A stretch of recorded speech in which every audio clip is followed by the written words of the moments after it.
capitaine de l'équipe de Bretagne dans la Fédération française de Béour. Béour, qui est un sport de combat médiéval en armure. L'armure peut aller du XIIIe au XVIIe siècle. Ça se pratique soit en 1 contre 1, soit en équipe.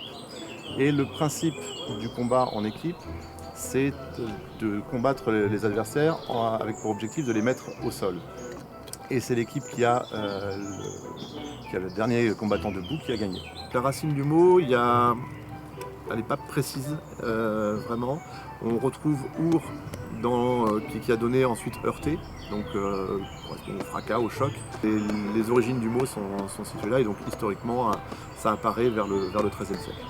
Pour s'équiper en Béour, il faut compter environ 2 000 €.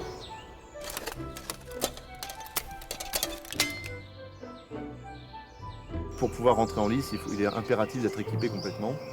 Donc que ce soit en gambison, donc les vêtements matelassés qu'on met sous l'armure, que en armure elle-même, casque, gantelet et tout le reste. Les combats se font sans interruption, ce ne sont pas des combats à la touche comme on peut voir dans d'autres disciplines. Je suis venu au Béour par la reconstitution historique. Je faisais la reconstitution historique du XIVe siècle, donc j'avais déjà des pièces d'armure correspondant à cette période-là dans mes affaires. Globalement, on peut distinguer plusieurs types de combattants. Moi, je suis ce qu'on appelle un tank, c'est-à-dire que je suis très massif, très lourd, je cours très peu et je vais forcément être amené à beaucoup plus encaisser des coups que d'autres plus légers. Donc moi, en tant que tank, il me faut une armure qui soit bien protectrice, qui puisse encaisser les coups. Donc l'armure 14e, voire l'armure 15e est très indiquée parce qu'elle protège énormément et elle va bien prendre les coups.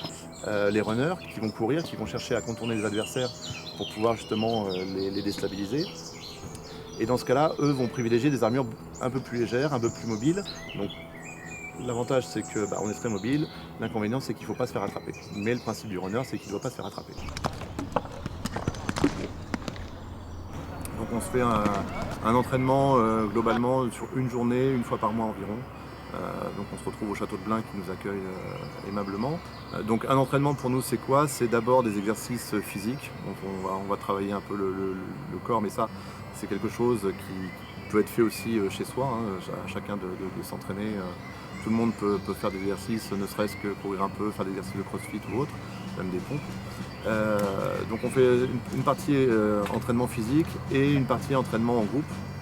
Et donc le principe étant justement de travailler plus des choses qu'on ne peut pas faire tout seul, donc que ce soit les mises au sol ou les stratégies d'équipe pour savoir comment appréhender les adversaires et puis obtenir cette unité de groupe. Par rapport aux Russes, qui sont les champions de la discipline, on est évidemment très en retard puisque eux ont recréé la discipline il y a entre 10 et 15 ans et qui sont, pour ainsi dire, semi-professionnels. C'est-à-dire qu'on a des gens d'une part qui sont souvent, dans l'eau il y a pas mal d'anciens Spetsnaz donc, qui ont déjà un niveau assez élevé en termes de capacité physique et qui en plus sont payés pour s'entraîner et pour combattre et donc qui peuvent tourner à travers le monde pour participer aux différents tournois, ce qui du coup fait une sacrée différence avec les équipes françaises. Il y a du monde derrière, on court plus vite, allez, on augmente la cadence, maintenant. Donc c'est évidemment un sport violent, ce n'est pas un sport dangereux à partir du moment où on est bien équipé, mais c'est un sport violent. Pour rester dans le chapitre de la violence, évidemment, comme je disais, il y a des blessures qui arrivent.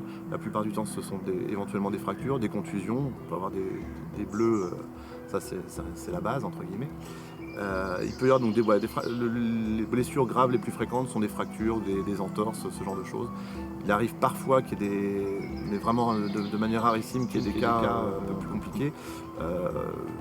J'ai vu un Polonais il y a 10 jours partir avec un doigt qui pendouillait parce qu'il avait été tranché au niveau d'une phalange. Mais là on reste sur des cas vraiment exceptionnels.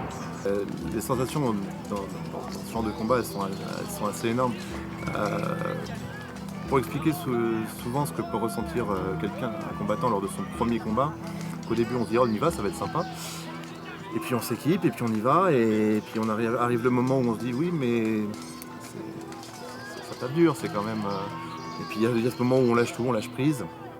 Et là on rentre, c'est la décharge d'adrénaline. vraiment la grosse poussée, le gros shoot d'adrénaline. Et ça dure quelques secondes, parce que les premiers combats, faut pas rêver, hein, ça dure pas, on se fait éliminer très rapidement parce qu'on n'a pas d'expérience. Mais on a l'impression que ça dure des siècles. Et on se retrouve par terre et avec un sourire béat parce qu'on est vraiment pris par toutes ces émotions. Et on n'a qu'une envie, c'est d'y retourner. Concrètement, pour faire ce genre de choses, il faut quand même un petit grain de folie, il faut se dire, il faut savoir se mettre en danger, même si ça reste raisonnable. Mais d'une façon générale, oui, c'est quelque chose où on se sent vraiment vivant, où on est de toute façon dans le dépassement de soi. Donc c'est quelque chose de très très fort au niveau psychologique et émotionnel.